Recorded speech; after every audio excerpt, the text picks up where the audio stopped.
Halo semuanya, selamat datang lagi di sesi bedah materi kita. Nah, buat kalian yang selalu antusias belajar hal baru, hari ini kita bakal nyelam ke topik yang mungkin kedengarannya sangat mendasar, tapi aslinya punya dinamika yang seru abis. Kita bakal ngebahas tuntas fondasi dari manajemen dan kepemimpinan. Kita bakal lihat bedanya apa sih, dan pastinya gimana sinergi antara nge-manage sebuah tim secara administratif sama memimpin tim itu menuju satu visi yang sama.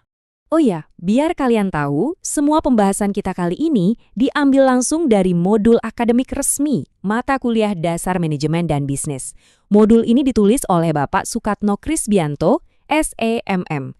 Jadi tenang aja, konsep yang kita obrolin ini punya dasar akademis yang kuat banget, tapi bakal kita kupas dengan bahasa yang gampang banget buat dipahami dan langsung diterapin di dunia nyata. Tapi sebelum kita masuk lebih dalam, aku punya satu pertanyaan nih buat kalian. Pertanyaannya agak provokatif sih.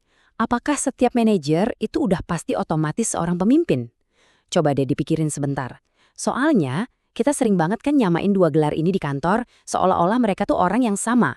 Tapi beneran gitu nggak sih? Biarin aja pertanyaan ini muter-muter di kepala kalian dulu, karena kita bakal matain beberapa mitos hari ini. Nah, ini dia rute perjalanan kita buat nemuin jawabannya. Pertama, pemimpin lawan manajer. Kedua, gaya kepemimpinan. Ketiga, keterampilan dan peran manajerial. Keempat, hierarki manajemen. Dan yang terakhir, sinergi puncak. Yuk kita mulai. Bagian 1. Pemimpin versus manajer. Mendefinisikan peran. Coba kita dengerin apa kata Guich dan Davis di tahun 1994. Menurut mereka, kepemimpinan itu adalah kemampuan buat membangkitkan semangat orang lain supaya mereka mau mencapai atau bahkan melampaui tujuan organisasi. Nah, perhatiin deh kata-kata yang barusan aku tekanin, membangkitkan semangat. Karena kepemimpinan sejati itu bukan sekedar ngasih perintah kayak robot, teman-teman. Tapi gimana kita bisa nyentuh jiwa orang lain supaya mereka sendiri yang pengen bergerak maju ngelewatin batas kemampuan mereka. Dan definisi tadi itu benar-benar ngejelasin bedanya. Gini, seorang pemimpin itu adalah orang yang pakai kelebihan dan pengaruhnya buat ngajak orang lain gerak bareng menuju satu visi. Ibaratnya mereka tuh kompasnya. Nah, kalau manajer, konsepnya lebih terstruktur. Mereka ini yang pegang tanggung jawab buat mastiin proses administratif berjalan lancar, ngatur sumber daya, dan mastiin mesin organisasinya nyala terus. Jadi, balik lagi ke mitos kita di awal, kalian bisa aja diangkat secara resmi jadi manajer buat ngurusin hal-hal operasional. Tapi, kalau kalian nggak punya kemampuan buat ngasih pengaruh dan ngebangkitin semangat tim, ya kalian belum tentu seorang pemimpin. Masuk akal kan? Lanjut ke bagian 2. Gaya kepemimpinan dan prinsipnya. Oke, sekarang kita bedah 5 gaya kepemimpinan utama. Ini penting banget loh. Pertama, gaya otokratis. Di sini pemimpin pegang kendali penuh, ambil keputusan sendiri tanpa nanya sana-sini. Ini beda banget sama gaya demokratis yang suka ngelibatin tim buat mikir bareng. Walaupun ya ujung-ujungnya ketuk palu tetap di tangan si pemimpin. Terus ada gaya partisipatif, ini lebih santai dan terbuka lagi buat semua anggota tim. Ada juga yang berorientasi tujuan. Pokoknya pemimpinnya cuma fokus gimana caranya hasil akhirnya capai target. Dan yang terakhir, situasional. Nah, kalau yang ini pemimpinnya fleksibel banget. Bisa gonta-ganti gaya tergantung faktor-faktor yang terjadi di lapangan saat itu. Tapi, apapun gaya yang dipakai, seorang pemimpin sejati itu pasti selalu pegang teguh prinsip-prinsip inti ini. Mereka tuh harus melayani, berani ambil keputusan, bertanggung jawab, dan bisa kerjasama. Tapi denger ini, poin paling krusialnya itu ada di prinsip keteladanan atau jadi role model, sama prinsip buat menciptakan perubahan. Serius deh, tanpa ngasih contoh yang baik, pengaruh ke tim itu nggak bakal muncul. Dan tanpa ada dorongan buat bikin perubahan, organisasi kalian ya cuma bakal jalan di tempat. Kita masuk ke bagian 3, keterampilan dan peran manajer. Menurut ahli manajemen, Bapak Hendoko, seorang manajer itu butuh semacam toolkit atau keahlian yang sangat spesifik. Mereka butuh keterampilan konseptual buat bisa ngelihat gambaran besar perusahaan. Terus, mereka butuh keterampilan kemanusiaan. Nah, disinilah kepemimpinan dan motivasi tadi mulai main peran. Selain itu, mereka wajib punya keterampilan administratif buat bikin rencana atau nyusun staf.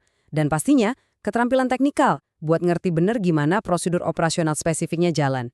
Bayangin aja, manajer itu dituntut buat bisa mikir jauh ke depan secara abstrak, tapi di saat yang sama, harus tahu persis gimana ngeksekusi hal-hal teknis di lapangan. Terus, gimana cara manajer pakai semua keterampilan itu? Ahli manajemen George R. Terry ngebaginya jadi 4 fungsi utama. Perencanaan, pengorganisasian, penggerakan atau actuating, dan pengawasan. Nah, yang paling menarik buat kita garis bawahi di sini adalah fungsi yang ketiga, yaitu actuating atau penggerakan. Di titik inilah seorang manajer harus turun tangan buat ngarahin dan ngemotivasi bawahannya. Jadi di fungsi inilah tugas administratif manajer benar-benar bersinggungan dan campur aduk sama antusiasme dari sebuah kepemimpinan. Lebih dari sekedar fungsi, manajer itu ibarat sistem saraf pusat di sebuah perusahaan loh. Menurut Siswanto, peran manajer itu dibagi jadi 3 kategori. Secara antar pribadi, mereka bisa jadi tokoh seremonial, pemimpin, atau penghubung antar tim.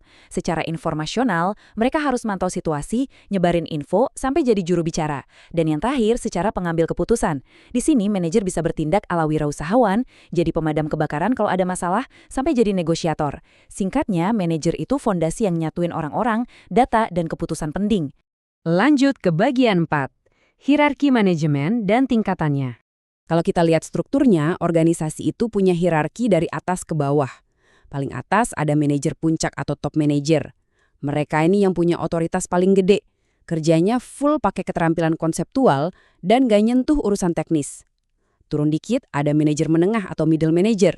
Nah, mereka ini yang jadi jembatan, nerjemahin visi bos besar dari atas ke tim di bawah. Dan di posisi paling bawah ada manajer lini pertama atau first line manager. Mereka lah yang mimpin langsung para pekerja operasional di lapangan pakai skill teknikal mereka. Biar lebih kebayang, kita bandingin aja langsung manajer puncak sama manajer lini pertama. Manajer puncak itu ibarat dewan direksi atau CEO. Fokus mereka tuh ke rencana strategis 5 tahun ke depan. Mereka nggak ngurusin jadwal harian karyawan. Beda banget sama manajer lini pertama, si pahlawan garda depan kayak mandor atau supervisor.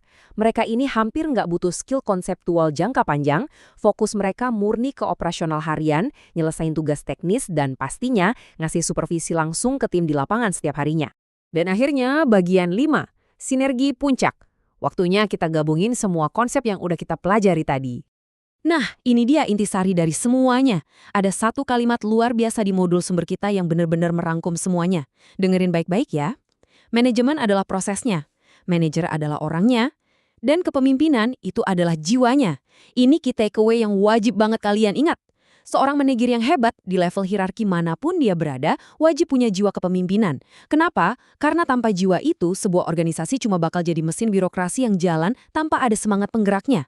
Sebagai penutup sesi kita hari ini, aku mau ninggalin satu pertanyaan buat kalian renungin. Ini aku ambil langsung dari latihan di modul kita loh. Berdasarkan semua yang udah kita kupas soal struktur manajerial dan jiwa kepemimpinan tadi, kira-kira kapan sih gaya kepemimpinan otokratis yang benar-benar pegang kekuasaan mutlak itu justru jadi pilihan yang paling tepat buat dipakai di sebuah organisasi? Coba deh kalian bayangin contoh kasus nyatanya di dunia kerja. Menarik kan? Oke, sampai jumpa di sesi bedah materi berikutnya ya. Teruslah fokus dan pastinya teruslah semangat belajar.